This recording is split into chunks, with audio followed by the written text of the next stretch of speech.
안녕하세요. 혹시 장이랑 뇌가 서로 대화를 한다는 얘기 들어보셨나요?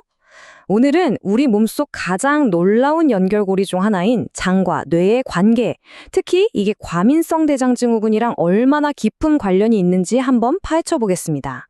이 질문에 아니요라고 할 사람 아마 거의 없을걸요?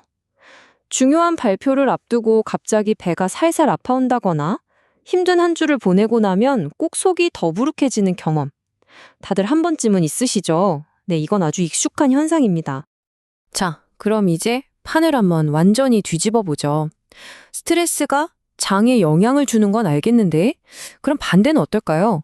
그러니까 우리 장의 상태가 우리의 기분이나 생각에 영향을 미칠 수 있다면요? 바로 이 지점이 오늘 이야기의 진짜 핵심입니다. 흔히들 뇌가 명령을 내리면 장은 그냥 따르는 그런 일방통행이라고 생각하기 쉽잖아요. 근데 그게 아니라는 거죠. 알고 보면 이 둘의 관계는 끊임없이 정보를 주고받는 말 그대로 양방향 고속도로 같은 겁니다. 맞아요. 스트레스가 장을 흔들게 한다는 건 이제 상식이 됐죠. 그런데 진짜 놀라운 건 바로 그 다음이에요. 최신 과학이 밝혀낸 건데 우리 장이 역으로 우리의 기분, 불안감, 스트레스 지수까지 좌지우지한다는 겁니다. 그동안 몸의 사령관은 무조건 뇌라고만 생각했는데 장이 그 결정에 엄청나게 중요한 영향을 미치고 있었던 거죠. 아니, 그럼 대체 이 둘은 어떻게 그렇게 긴밀하게 대화를 나누는 걸까요? 그 비밀스러운 통신망 지금부터 한번 들여다보겠습니다. 과학자들은 이 소통 시스템을 장, 뇌, 축, 영어로는 GBA라고 부릅니다. 이게 그냥 장하고 뇌가 선 하나로 딱 연결됐다. 이런 단순한 얘기가 아니에요. 우리 뇌의 가장 복잡한 감정 센터랑 우리 소화 시스템 전체를 묶는 어마어마하게 거대한 네트워크라고 보시면 됩니다. 이 거대한 네트워크에는 크게 세 가지 길이 있어요. 첫 번째, 신경계. 이건 뭐 거의 직통 데이터 케이블 같은 거예요. 정보가 번개처럼 오고 가죠. 두 번째는 면역계인데요. 이건 우리 몸의 경찰 같은 역할을 해요. 문제가 생기면 염증이라는 사이렌을 막 울려서 뇌에 위험 신호를 보내는 거죠. 마지막으로 내분비계는 혈액을 타고 호르몬이라는 편지를 보내는 좀 느긋한 우체부라고 생각하시면 쉽습니다. 이 중에서도 제일 중요한 메인 케이블이 바로 미주신경입니다. 이 신경이야말로 뇌에서 장까지 쭉 이어지는 초고속 인터넷망 같은 건데요. 장에서 일어나는 아주 사소한 변화까지 실시간으로 뇌에 보고를 하는 거죠. 괜히 장을 제2의 뇌라고 부르는 게 아니에요. 이 미주신경이 바로 두 뇌를 잇는 핵심 라인입니다. 자, 그럼 먼저 우리한테 좀 더 익숙한 방향부터 살펴볼까요? 뇌에서 시작된 스트레스 신호가 어떻게 우리 장을 마구 뒤흔들어 놓는지 그 과정부터 한번 따라가 보죠. 과정이 꽤 명확해요. 한번 보세요. 첫 번째, 우리 뇌가 스트레스 받아 하고 인지를 합니다. 그럼 두 번째로 우리 몸의 비상벨, 그러니까 교감신경이 확 켜져요. 전두태세 하고 외치는 거죠. 이 신호가 장으로 그대로 전달되면 어떻게 될까요? 세 번째, 장에 살고 있던 수많은 착한 미생물들이 완전 혼란에 빠져버려요. 생태계가 파괴되는 거죠. 그리고 그 결과가 바로 네 번째, 배가 아프고 불편해지는 과민성 대장증후군 증상이 심해지는 걸로 나타나는 겁니다. 자, 여기까지는 많이들 들어보셨을 거예요. 근데 진짜 흥미로운 건 지금부터입니다. 바로 그 반대 방향. 그러니까 장에서 출발한 신호가 어떻게 우리 머릿속, 우리 정신 상태에까지 영향을 미치는지에 대한 이야기죠. 이 그림이 모든 걸 딱 보여주네요. 왼쪽은 우리가 잘 아는 그림이죠? 먹구름 낀 뇌가 장을 힘들게 하는 거. 그런데 오른쪽을 보세요. 이번엔 아픈 장이 반대로 뇌에 영향을 줘서 머릿속을 복잡하게 만들고 있죠. 바로 이겁니다. 장에서 뇌로 가는 길. 이 길이 우리의 기분, 불안감, 심지어 통증을 느끼는 정도까지 조절할 수 있다는 게 정말 놀라운 발견인 거죠.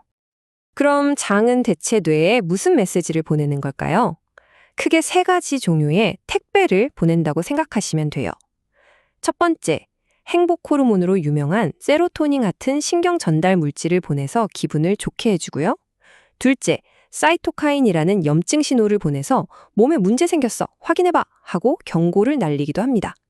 마지막으로 장에 사는 미생물들이 음식을 소화시키면서 만들어내는 여러 가지 대사산물들, 이 독특한 화학 물질들도 뇌에 직접적인 영향을 줍니다. 네, 정말이에요. 우리 장 속에 살고 있는 그 수조개의 미생물들이요. 사실은 거대한 화학 공장이나 다름없습니다. 이 공장에서 우리 기분을 좋게 하거나 안정시키는데 꼭 필요한 화학 물질들을 쉬지 않고 만들어내고 있는 거예요. 그러니까 장 건강이 곧 정신 건강이다라는 말이 그냥 하는 소리가 아닌 거죠. 이 문장이 오늘 이야기의 핵심을 딱 짚어주네요.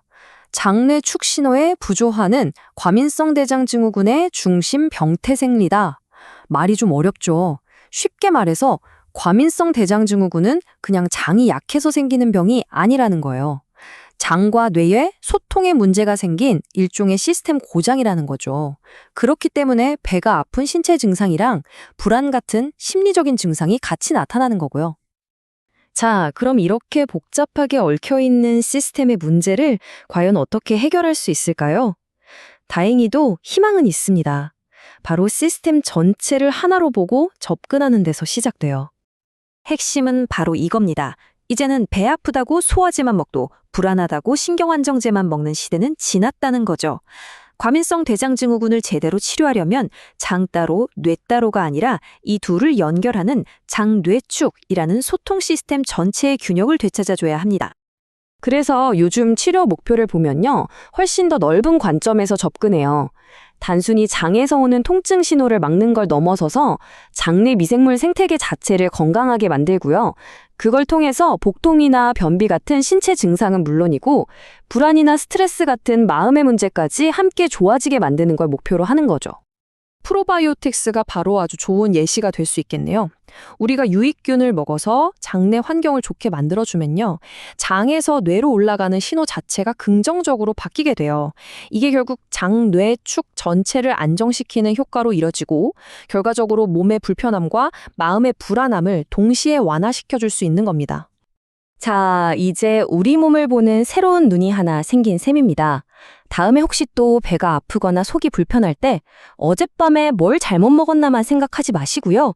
혹시 요즘 내가 스트레스를 많이 받진 않았나? 내 마음 상태는 어땠나? 하고 뇌와 마음도 함께 들여다보는 건 어떨까요? 어쩌면 진짜 문제의 해답은 우리가 전혀 예상치 못한 곳, 바로 그 둘의 연결 속에 있을지도 모릅니다.